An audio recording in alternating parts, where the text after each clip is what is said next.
global controls will have to be imposed, and a world governing body will be created to enforce them. Crises precipitate change.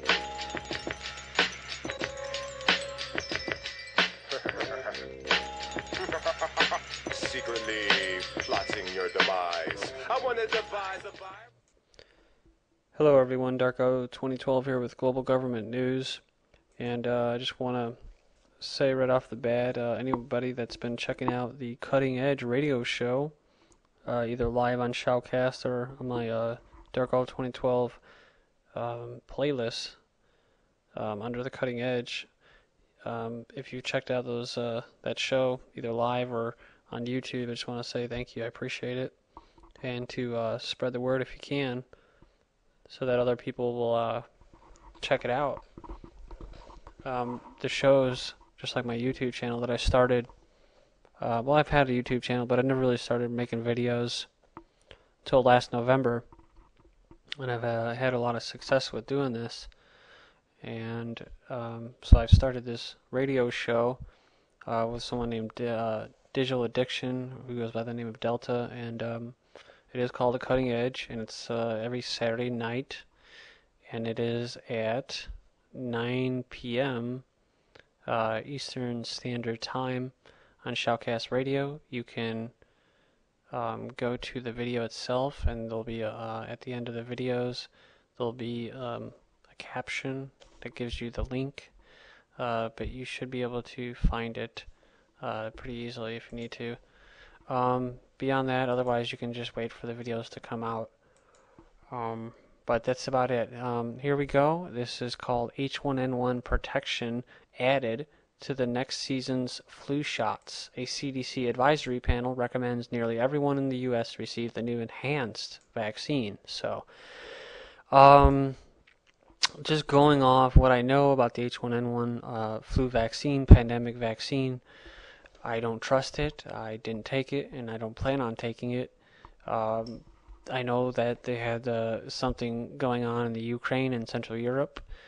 They called it the black lung, which was kind of serious. It didn't spread, for the most part, to the United States, although there were cases that had similar symptoms towards the end of last year, 2009. So I wouldn't be surprised if that type mutated virus, along with the last year's strain of H1N1, along with what was put in the flu shots that all these stupid people took. If they did take it, they were stupid. But for the majority of the people, I gotta hand it to my fellow humans here, and Americans and people on this planet. Kudos to you if you didn't take it.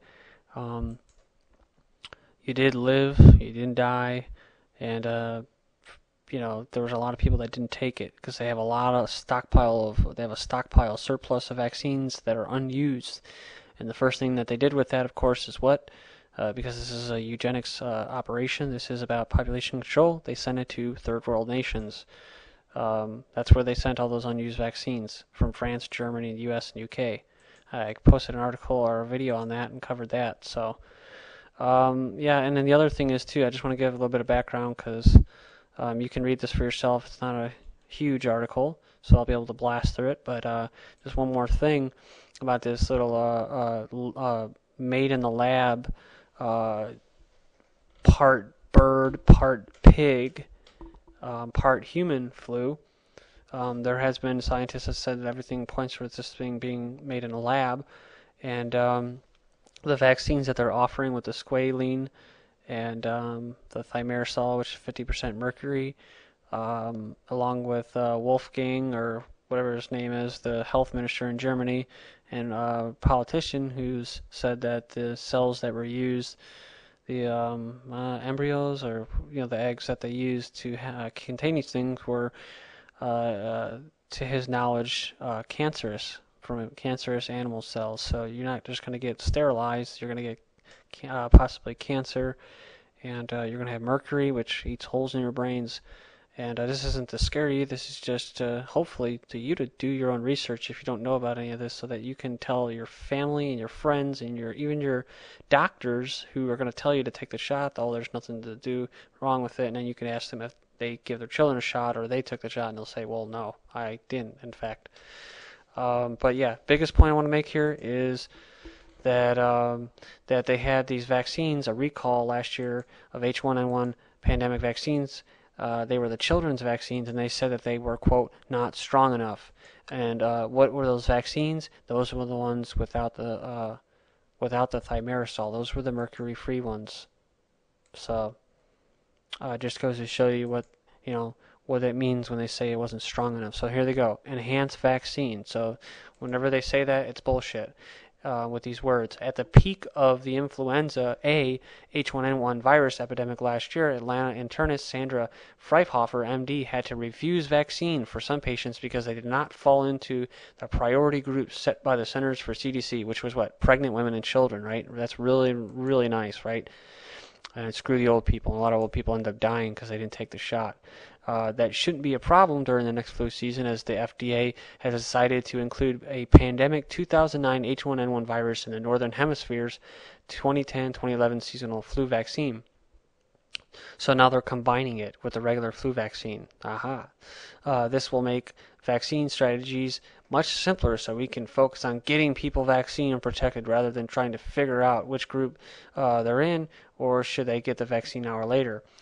Fryer said, the clinic associate professor of the medical medicine at Emory University School of Medicine and a member of the American Medical Association, blah, blah, blah. All the people that you should trust, right? You got to have trust in them, right? Because they're official. The FDA, another official company that brought you aspartame, announced February 23rd that an California 7/2009 H1N1-like virus would be included in next season's flu vaccine.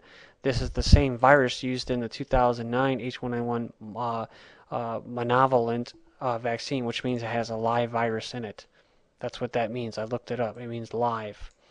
So yeah, they're helping to spread it, and they'll tell you that they're not, and that you can't get sick by it, but that's incubating in your body. So just so you know that. That's according to Dr. Horowitz and that. Different people that I've heard.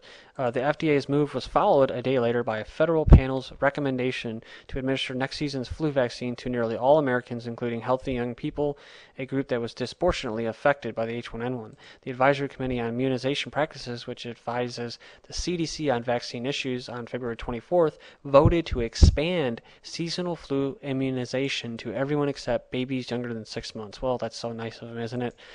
Previous vaccine recommendations apply to about 85% of the population, but did not include the healthy people aged 19 to 49 unless they had close contact with others considered at high risk for the flu.